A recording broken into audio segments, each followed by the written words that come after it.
Fábio, conta um pouco dessa visão 360 que você pode trazer para esse curso, que você veio de uma área de criação artística, você passou por produção de conteúdo e você agora tá lidando com essa parte mais de fazer chegar o livro ao ouvinte, nesse caso, porque é na Toca Uhum. Livros. Minha carreira, ela tá muito fincada no mercado editorial, né? Eu comecei como designer gráfico, né? Então trabalhei em capas dentro de uma editora. E aí depois eu fui mudando de acordo com foi crescendo na parte digital do mercado, né? De livros. Então com e-book, depois para junto com e-commerce e finalmente audiolivros, né? Ao mesmo tempo, eu trabalho até hoje, mas eu comecei o podcast da Companhia das Letras, a empresa que eu trabalhava, e alguma série de outros. Hoje eu tenho também um podcast que chama Lanterna de Papel, que é incrível, escutem lá. Mas, né, eu tenho um companheiro aqui que passou por lá também. Mas eu acho que é interessante porque também o podcast é um primo do audiolivro, digamos assim, né? Então, sempre me fascinou o uso da tecnologia e a possibilidade que ela traz para atingir mais pessoas, outras gerações, diferentes formas de ler, né? Que no caso eu ouvi. Mas acho que tudo isso juntou para hoje de entender o que é um audiolivro, como que ele pode ajudar a atingir públicos que estão um pouco mais distantes, estão no celular, e é alguma coisa que o audiolivro também está lá. Então, é uma forma da literatura desse mundo também chegar em alguns que a gente pode atingir potencialmente, né? Você tem uma formação na dramaturgia, ator, diretor, cenógrafo. É, Me fala dessa ponte, dessa conversa que tem entre a dramaturgia e o audiolivro. Tá certo. É uma história até engraçada, porque ela tem muito a ver com a minha formação. Eu, em algum momento da minha vida, na adolescência, eu achei que eu gostaria de ser escritor, né, muito mais do que trabalhar com artes cênicas. Eu achei que, estando no teatro, eu teria mais chance de contar as histórias que eu gostaria de contar, do que simplesmente esperar que alguém comprasse o meu livro. Então, uma peça contaria. Mal descobri eu que a dramaturgia é o universo mais difícil da literatura, né?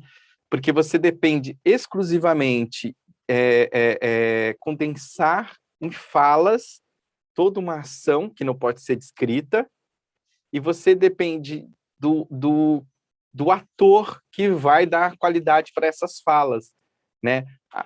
A direção, lógico, a direção artística, a iluminação, o teatro, o figurino, pode compor visualmente todo esse cenário, mas é o ator realmente que vai fazer o seu texto acontecer, né? E dentro desse universo, dentro da minha trajetória artística no teatro, na televisão e no cinema, eu percebi que o audiolivro ele está em um lugar muito apropriado para que esses códigos cênicos possam vir ser transcritos para o audiolivro, né? Lógico, o livro ele tem a sua narração, ele tem a sua descrição, até o personagem falar, inclusive às vezes não tem nem fala, né? Que é o grande charme da dramaturgia. Mas a gente tem uma habilidade muito forte, ainda mais na nossa formação teatral, muito vindo de alguns segmentos, isso eu falo do Brasil, vindo do teatro italiano, né, da commedia dell'arte e do circo teatro, né, que foi uma criação aí do Benjamin de Oliveira, e das rádios novelas. Isso é uma escadinha, né, a comédia italiana, o circo teatro, a rádio novela, que fez o brasileiro, de uma certa forma, e o ator brasileiro, de uma certa forma, entender sobre esse discurso cênico, né? Como transpor numa habilidade esse vocalize que chega dentro da... que antes tinha que ter uma dramaturgia, condensar em falas e ter uma atuação visual, para que o público pudesse entender. Não, a gente consegue fazer isso, e isso é uma habilidade inata, às vezes escondida, às vezes esquecida, mas ela é, né? Você vê que boa parte da formação de locutor, não é nem ator no Brasil, ele tem um pé na dramaturgia, né? Você tinha as rádios novelas, você pega todo esse panteão de comediantes, né? Oscarito, Grande Otelo, Chico Anísio. Então, antes de colocar o pé relativamente na frente da câmera, eles colocaram atrás de um microfone, eles eram radialistas. Então, essa forma de transcrever uma leitura, ela está na gênese do brasileiro e está na gênese do profissional de voz do Brasil.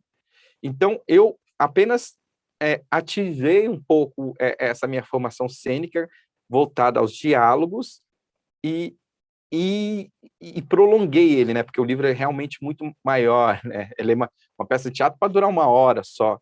O livro dura 6, 12, 14 horas, e como manter esse ritmo? Então, dentro da minha formação, foi exatamente isso. Assim, eu trouxe o olhar clínico cênico para a dramaturgia, para que essa gênese realmente do contador de história e do radionovelista, do orador, né, fosse encorpado dentro da habilidade do narrador.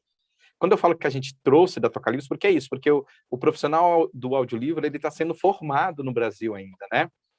A gente tem uma ideia por onde ir, mas a gente não tem exatamente o olhar clínico de como receber esse profissional de voz, né? O que é muito já natural em outras línguas, por causa da comercialização do crescimento do audiolivro, né? Na Europa, nos Estados Unidos.